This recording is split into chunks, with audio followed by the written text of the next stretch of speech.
Hi guys, welcome back to my channel. If you don't know me, my name is Anna. I'm a clinical psychology doctorate student and I make videos about real-world applications to psychology. And in this video, I'm going to be talking about the psychology of Gone with the Wind, the movie, the book. I was recently rewatching it and I was just reminded how iconic it was, how ahead of its time it was. Also how pivotal it was to me developing my personality as an angsty teen. And in this video, I'm going to be breaking it down by character and by relationship. So I'm going to talk about specific characters and also what we can learn from the romantic relationships in this movie. I'm going to tell you what I think Scarlett's diagnosis could potentially be. I'm also going to be talking about how Scarlett and Ashley kind of represent the chasing of an idealized fantasy, so go to this timestamp if you want to just see that. How Melanie and Ashley represent a couple characterized by familiarity and honor, and how Scarlett and Rhett represent a relationship characterized by familiarity and toxicity. So first, I cannot go into this video without addressing some of the racial undertones first. This movie definitely romanticizes the Old South, which as we know, was characterized by slavery, and that is just not great. It's just not a great situation. It also kind of infantilizes Black people because there's this idea that once they were freed from slavery, the African American individuals of Scarlett's household chose not to leave because they just couldn't make it out in the world or didn't feel like it, I don't know. And they're definitely portrayed a little bit more as caricatures than the very fleshed out, very 3D characters that are white in this movie. With that being said, Gone with the Wind is a very psychologically rich movie, so there's a lot to unpack and let's just get into it. And yes, I'm dressed kind of extra because I figured this shirt would work for the amazing outfits that Scarlett has throughout this movie, and I definitely am a little bit obsessed with vintage clothes, so there's that. So let's talk about Scarlett. And if I had to give her a title, I would give her the cutthroat survivor. Let's talk about her positive traits and then her negative traits. Positive traits. She's a natural negotiator, so we see how she's telling Mammy in the beginning, if you tell Mom this, then I'm not going to eat all day. She's assertive. She's not afraid to go after what she wants. She's charming, even to Melanie, while she's scheming how to steal her man. She's resilient and she's adaptive when going through a crisis. She's full of life. She won't let other people speak for her. She's hardworking when she needs to be, and definitely more hardworking than her spoiled sister. Like people keep telling her, she doesn't know the meaning of fear, which I think is such a positive trait to have. And she postpones her worries, which I'm also going to talk about as a negative trait, but I think it's good that she kind of has this resilient attitude of, I'm not going to think about this right now I'm overwhelmed, I'll think about it tomorrow. Her negative traits, well, she's angsty, she's envious of others, she's kind of pouty and she gets malicious when she doesn't get her way. She flirts with everybody's beau and she seemingly doesn't really care who she hurts in the process. She even steals her sister's fiance as a husband, so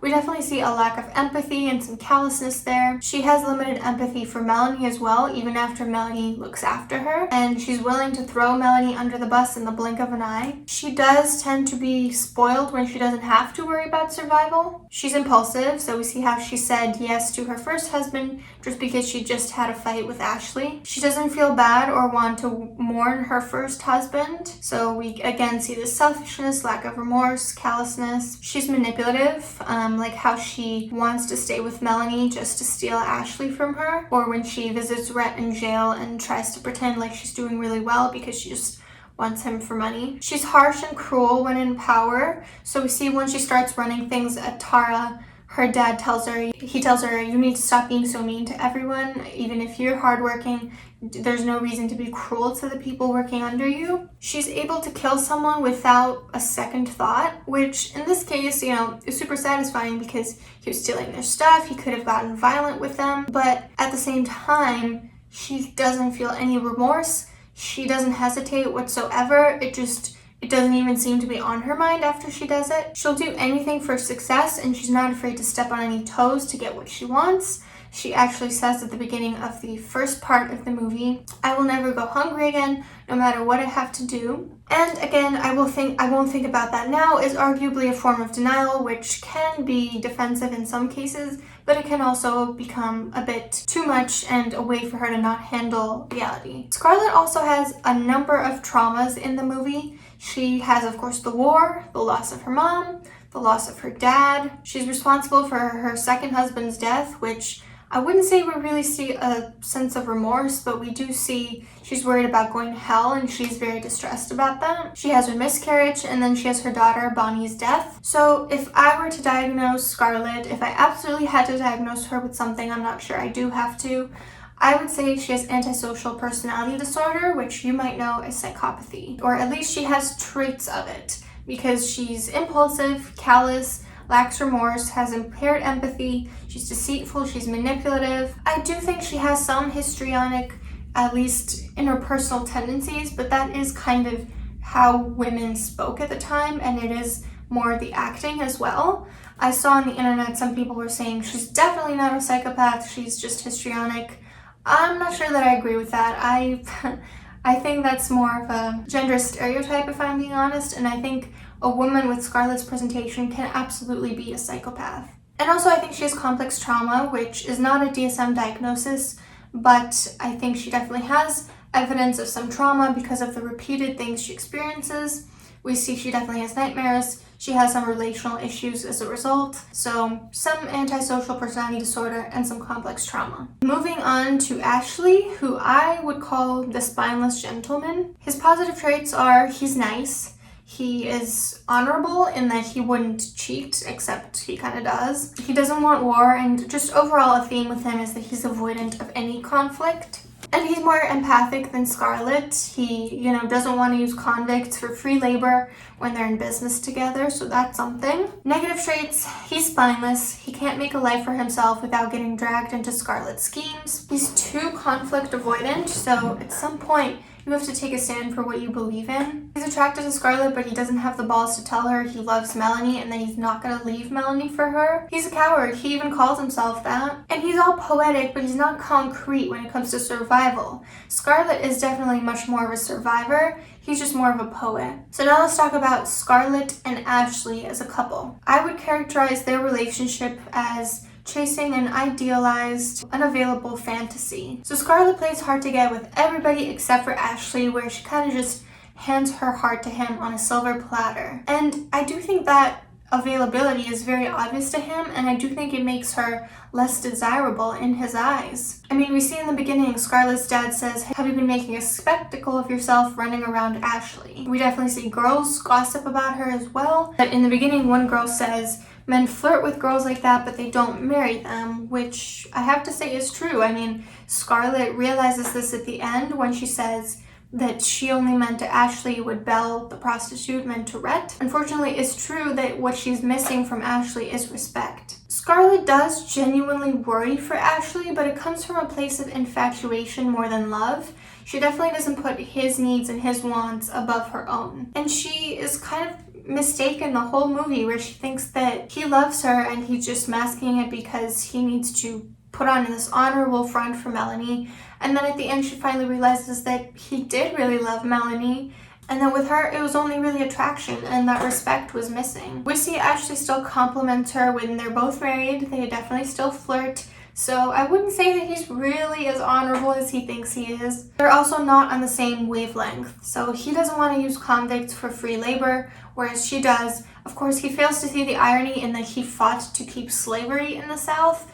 But moving on past Ashley's negative traits, when it comes to Scarlett, they're just not on the same page. She's not as honorable as him. She's not afraid to get her hands dirty, and he is. When they're caught in that moment of intimate nostalgia where they're hugging, that leads to her being publicly shunned, they are thinking about their past and fantasizing about the old romantic South. And he represents to her a version of that. He represents her youth, the old South where she was privileged and didn't have to work for anything, how things were before the war. And in the end, I think she realizes that she was chasing after something unattainable. The old South was gone, the war got rid of it, her youth was gone, and Ashley was part of that. Ashley was just part of her kind of childish fantasy when she was growing up. And she even tells him, "You should have let me know years ago that you loved Melanie and not me. I loved something that didn't exist." which is just such an aha moment for her because she realizes she was really just infatuated with this idea of him. She wasn't really in love with him as a person, and neither was he. So what do we learn from Ashley and Scarlett's relationship? First off, not everyone is going to tell you that they don't love you and that they're just attracted to you. So it's really important to read between the lines with that. Also, don't get lost in fantasies and lose sight of reality and become infatuated with something that doesn't exist. And if you throw yourself at unavailable people, expect there to be some level of backlash because it's gonna make you look bad to other people, but also to that person. If that person is someone that really values honor and loyalty in a partner, they're not going to be more attracted to you for it. And never wear your heart on your sleeve unless you're 100% sure that the other person reciprocates. Alright, moving on to Melanie. I kind of see Melanie as like the therapist of Gone with the Wind. She's just that person that everyone runs to for their problems, runs to for validation, for empathy, for reassurance. And she definitely has that unconditional positive regard that a lot of therapists do. For Melanie, I only really have positive traits. That's just kind of the nature of her character. She's very genuine, she's honest, she's kind. She's kind even when it's not convenient for her to be, so she's kind to Belle, even though she knows it could reflect poorly on herself. She's empathic. She admires Scarlett and she's not afraid to admit it up front because she's secure enough in herself. She doesn't play manipulation games. She's loving, she's forgiving. She's not willing to believe that people are less than honorable, especially people she cares about, because that's just kind of how she sees the world and she assumes everyone else does. And she defends her loved ones behind their backs. And that's really important because it's one thing to defend someone's honor to their face. It's one thing for someone to, insult your friend in front of you. It's quite another for them to do it behind that person's back and for you to still stand up for them. The only negative trait I can really think of is that maybe she's a bit gullible. Maybe people sometimes take advantage of her kindness and her honesty and her forgiving nature. So let's talk about Melanie and Ashley, who I think their relationship is characterized by familiarity and honor. So they're kind of that couple that gets together because they're from the same background, whether it be the same town, the same college, the same socioeconomic status, the same religion, the same ethnic group. And in this case, Ashley and Melanie are actually cousins, so they're a lot more similar than most of the couples that we see in our lives. But, there are people like them all over the world who aren't necessarily related, but they do have this in common where they just really go for what is familiar to them. And they are so closed off to new experiences that they don't really have an interest in dating anyone that's not within their religion, within their ethnic group, within their socioeconomic class. Like Ashley says, she's like me. That's about the extent of what they need for a happy relationship, is just familiarity. And they're, of course, a perfect match in people's eyes because they kind of just prescribe to whatever society tells them to do. They're kind of like that couple that gets engaged right after college because that's just kind of the next step in the progression of what people do in their culture. And there's nothing really wrong about that. It's just that they're not really the type to rebel against the norms. They're kind of just going to do what's expected of them. And they do really love each other because which I think Scarlett only realizes until the very end. And what's important is that they respect each other because they're the same and they're both honorable, as they like to call themselves. Ashley would never respect Scarlett, even if Melanie wasn't in the picture, because they're not the same. She's not honorable. He is. And he wants someone that's going to be the same as him. He wants someone that's going to be as cookie cutter as him, and she's just a bit more of a loose cannon. They also deeply care about each other, and they're seemingly happy. They don't really have a lot of conflict in their relationship, and that's great. It could also be because they're both so avoidant of conflict, so maybe it's not so great, but seemingly from the outside, it's good. So what do we learn from Melanie and Ashley's relationship? Well, if you're not a risk taker, maybe find a partner who's also not a risk taker, and that could be fine for you. And also that the key to a happy, long-lasting match is respect above attraction, above infatuation, above love.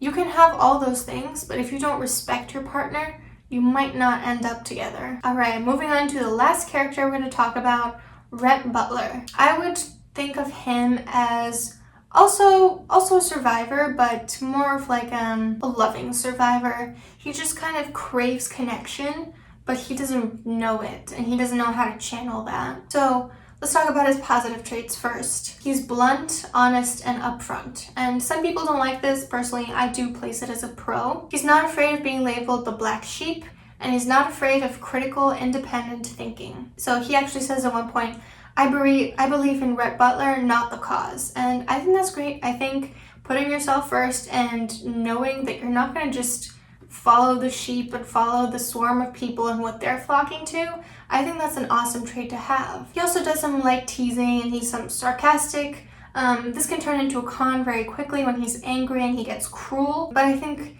being fun and lightly teasing people can be a pro. He also sees right through fake people. He sees right through Ashley. He even says it. He'll mentally cheat on his wife but won't leave her for you. Which I think everyone else kind of just ignores throughout this movie. Rhett Butler does see the fakeness in him. He has more empathy than Scarlett. I wouldn't say that he's necessarily high in empathy though. And like Scarlett, he's adaptive, so he knows how to survive, even when times are tough. What about his negative traits? Well, he gets verbally and physically aggressive with Scarlett when he's angry.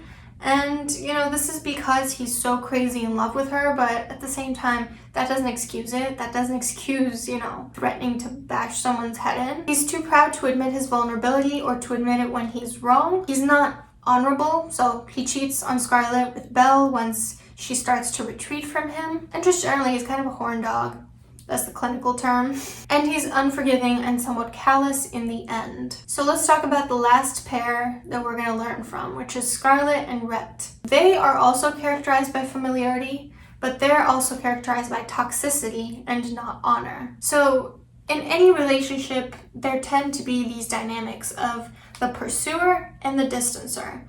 And we know this. It's not intentional. It's just in most relationships, that's what happens. And Scarlett definitely always tells him, I love you is something you're never going to hear from me. And we see she's definitely more of the distancer in the relationship, and he's the pursuer. He's really drawn to her. He is almost like infatuated with her, and at one point he just kind of wants for that to be reciprocated. Rhett supports Scarlett even before they get married, so we see he's actually really supportive, really caring to her, and she likes the rich lifestyle that he can provide for her, so it's kind of a match made in heaven in that sense. He gets elated when they have a baby, and he says it's because she's the first person that's only ever belonged to me, which is good, but also kind of sad because that should be your partner, And they both kind of put each other on the back burner for their child. Scarlett tries to retreat emotionally and physically after she has Bonnie because she wants to get her body back, so she kind of banishes Rhett from the bedroom, which is in a sense her choosing vanity over love and over affection and intimacy. And she kind of retreats away from him and towards the fantasy of this idealized, unavailable, nostalgic version of Ashley. So she's almost like retreating towards a time when she wasn't a mother, when she was young, when she had the body she wanted. And when Scarlett retreats, Rhett does warn her that he's going to retreat as well, and he's going to find affection elsewhere with Belle. When Scarlett is caught kind of humiliating her husband by embracing Ashley, Rhett forces her to face her shame, and it's kind of a sense of punishment because we see he makes her dress up in this red dress to make her look like a harlot, and then he leaves her there alone.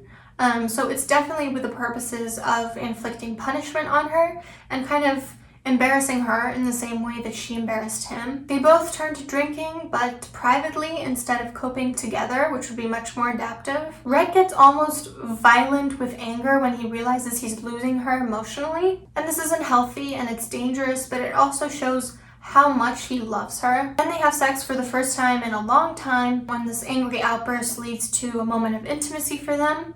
And this is presumably when she becomes pregnant. And she's all happy and hopeful, and she's kind of ready to go back to intimacy and put her fantasy aside. But her hopefulness is dampened when the next day he comes and says maybe they should separate. And he does become really cold and cruel when he does that, but she also doesn't admit that she misses him. So she's also putting her pride above their relationship. Then the miscarriage is caused by their desire to hurt each other, right? So he hurts her with his words by saying maybe you'll have an accident, and she tries to hurt him with a punch, which leads to her having the miscarriage. So essentially, the miscarriage was kind of the fault of them just trying to punch each other, which of course leads to a lot of grief and trauma. And Rhett does want forgiveness, and he does know that he messed up, but he just doesn't think that Scarlett would forgive him. So he doesn't forgive, and he thinks that that would make things better, because if she rejects him, then he's gonna end up having his pride hurt. He's also overcompensating a lot by spoiling and indulging Bonnie, because it's kind of the indulgence he wishes he could give to Scarlett.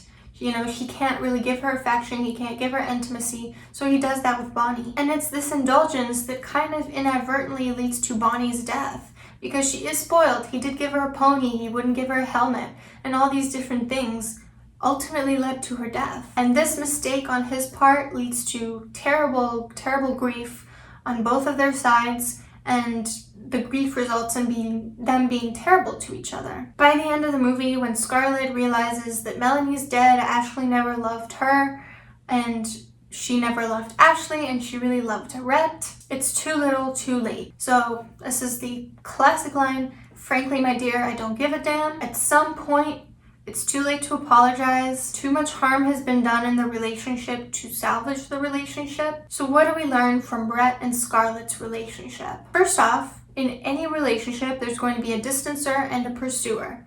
In some relationships, it's much more subtle than others, but in others, it's much more apparent. And there definitely has to be a balanced back and forth at some point if you don't want the tension to be too much and for you to just kind of grow in separate directions. When the distancer does push you away, fight for them. Don't just let pride say, well, they're just going to reject me anyway. Actually make an effort to save the relationship. And don't let pride ruin your life, and know when to apologize, know when to not be defensive, admit your vulnerabilities and your fears and your mistakes. Also, don't love the lifestyle more than you love the person. So, you know, this is very clear with someone like a gold digger situation. That's not really going to foster a healthy relationship. Also, don't let kids ruin the romance. It's a big theme in this movie, but people don't really talk about it. Don't put all your affection toward your child and neglect your partner. And finally, don't hurt each other and retaliate and turn this into a war until it's too late to save the relationship. This was such a long and tedious video, but it was nothing compared to the 4 hours of the actual movie and the 1,000 pages of the book that I read when I was like middle school or high school. It was such a long read, but it was also really good. So that's all I have for today. I hope you enjoyed this. Don't forget to hit like and subscribe if you want to see more, and I will think about a new video tomorrow.